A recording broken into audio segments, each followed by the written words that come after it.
नमस्कार दोस्तों, जी के महासागर चैनल पर आप सबका स्वागत है। तो चलिए शुरू करते हैं आज का क्विज। पहला प्रश्न है, सोनी स्पोर्ट्स नेटवर्क ने किसे टेनिस एम्बेसडर नियुक्त किया है? हमारे ऑप्शंस हैं रोहन बोपन्ना, सानिया मिर्जा, रोजर फेडरर या फिर लिएंडर पेस। सही उत्तर है Sania Mirza. Sony Sports Network ने भारतीय टेनिस दिग्गज की विशेषता वाला होम ऑफ टेनिस अभियान लॉन्च किया। अग्रणी sports broadcaster Sony Sports Network ने सोनी स्पोर्ट्स नेटवर्क के लिए टेनिस एम्बेसडर के रूप में सानिया मिर्जा को विशेष रूप से शामिल करने की घोषणा की है, जिन्हें नेटवर्क पर एक विशेषज्ञ पैनलिस्ट के रूप में देखा जाएगा। Sony Sports Network 4 grand slam में से 3, Australian Open, Roland Garros, US Open के साथ साथ डेविस कप का घर है, जो इसे भारत में टेनिस का घर बनाता है। अगला प्रश्न है, बोस्टन कंसल्टिंग ग्रुप की मोस्ट इनोवेटिव कंपनीज की सूची में शामिल एकमात्र भारतीय कंपनी कौन सी है? ओएनजीसी, टाटा ग्रुप्स, रिलायंस या फिर अडानी ग्रुप। सही ऑप्शन होगा टाटा ग्रुप्स। भारत के शीर्ष समूहों में से एक टाटा समूह को बोस्टन कंसल्टिंग ग्रुप के वैश्विक स्तर पर 50 सबसे नवीन कंपनियों में सर्वेक्षण में 20वां स्थान दिया गया है। बुधवार को जारी बीसीजी मोस्ट इनोवेटिव कंपनीज 2023 की सूची में शामिल होने वाली टाटा एकमात्र भारतीय कंपनी थी। अगला प्रश्न है, ग्रामीण भारत के लिए एक बहुभाषी एआई चैटबॉट जुगलबंदी किसने लॉन्च किया है? हमारे ऑप्शंस हैं गूगल, माइक्रोसॉफ्ट, यूट्यूब या फिर अमेजन।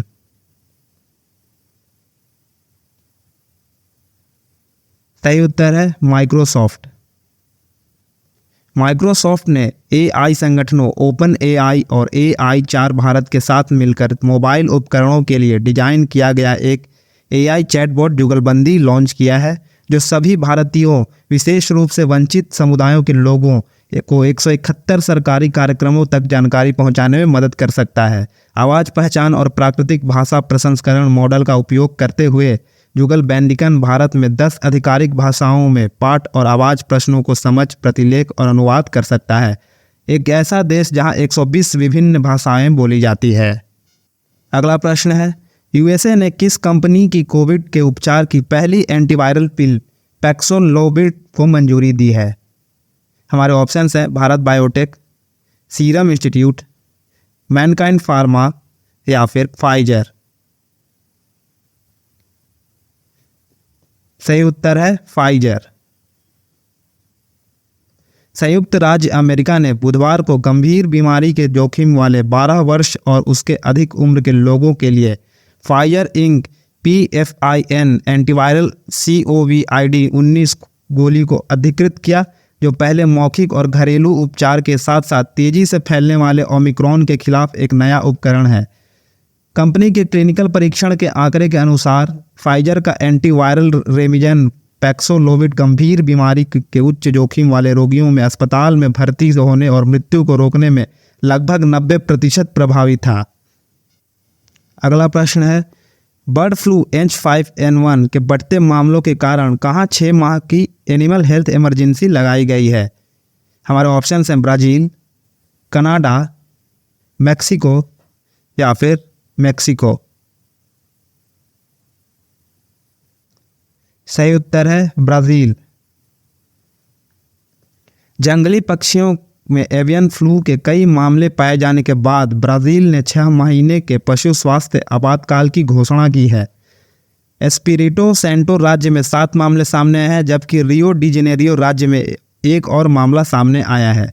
आपातकालीन घोषणा से सरकार के लिए अत्यधिक संक्रामक H5N1 वायरस को फैलने से रोकने के उपाय करना आसान हो गया है। अगला प्रश्न है, सरकारी योजनाओं और सेवाओं का लाभ जनता तक पहुंचाने के लिए शासन अल्पावधि कहाँ प्रारंभ की गई है? हमारे ऑप्शंस हैं उत्तर प्रदेश, छत्तीसगढ़, महाराष्ट्र या फिर हरियाणा। सही उत्तर है महाराष्ट्र। मुख्यमंत्री एकनाथ शिंदे के नेतृत्व में महाराष्ट्र सरकार शासन अल्पयादारी, आपके घर आपके द्वार पर सरकार नामक एक नई पहल शुरू करने के लिए तैयार है। इस पहल का प्राथमिक उद्देश्य नागरिकों को सरकारी योजनाओं और दस्तावेजों तक एक ही स्थान पर आसान पहुंच प्रदान करना है। जिला प्रशासन को लगभग 75,000 स्थानीय लोगों को लाभ के वितरण की सुविधा के लिए अपने संबंधित क्षेत्रों में 2 दिवसीय शिविर आयोजित करने का निर्देश दिया गया है। इस अभियान का उद्घाटन कार्यक्रम मुख्यमंत्री के गृह जिले सतारा जिले में होगा। अगला प्रश्न है, हाल ही में विश्व जनसंख्या दिवस कब मनाया गया है? हमारे ऑप्शंस हैं 11 जुलाई, 11 जून, 10 जुलाई या फिर 10 जून। सही उत्तर होगा 11 जुलाई। 11 जुलाई को मनाए जाने वाले विश्व जनसंख्या दिवस 2023 का उद्देश्य वैश्विक जनसंख्या रुझानों और उनके प्रभाव को ध्यान आकर्षित करना है। यह दिन सतत विकास को बढ़ावा देने और जनसंख्या वृद्धि से जुड़ी चुनौतियों का समाधान करने के लिए एक मंच के रूप में कार्य करता है। यह मानवता के लिए समृद्ध भविष्य सुनिश्चित करने के लिए सहयोग और कार्रवाई की तत्काल आवश्यकता की याद दिलाता है। साथ ही आज लैंगिक समानता में निवेश पर इस वर्ष का जोर हमारे साझा भविष्य में एक निवेश है। अगला प्रश्न है, जेनरेटिव AI प्लेटफॉर्म टोपाज किसने लॉन्च किया है? हमारे ऑप्शंस हैं विप्रो, TCS, इन्फोसिस या फिर HCL। सही उत्तर है इन्फोसिस। इन्फोसिस ने इन्फोसिस टोपाज लॉन्च किया। यह अभूतपूर्व नवाचारों, जुड़े पारिस्थितिकी तंत्र और व्यापक दक्षताओं से मूल्य बनाने के लिए अगली पीढ़ी के अवसरों का लाभ उठाने और के लिए मनुष्यों, उद्यमों और समुदायों की क्षमता को बढ़ाने में मदद करता है। इन्फोसिस टोपाज AI प्लेटफॉर्म प्रथम कोर बनाने के लिए इन्फोसिस द्वारा लागू AI ढांचे का लाभ उठाता है, जो लोगों को मूल्य निर्माण में तेजी लाने वाले संज्ञानात्मक समाधान देने के लिए सशक्त बनाता है। अगला प्रश्न है, PM मोदी के ऑस्ट्रेलिया दौरे के दौरान किस शहर के हैरिस पार्क का नाम बदलकर लिटिल इंडिया रख दिया गया है? हमारे ऑप्शंस हैं ब्रिस्बेन, पर्थ, सिडनी या फिर मेलबर्न। सही उत्तर है सिडनी। सिडनी के पश्चिम में परारमट्टा के पास हैरिस पार्क के एक हिस्से का नाम स्थायी रूप से लिटिल इंडिया रखा जाने वाला है। इस नाम को इसके बड़े भारतीय समुदाय ने वर्षों से अनौपचारिक रूप से बुलाया है।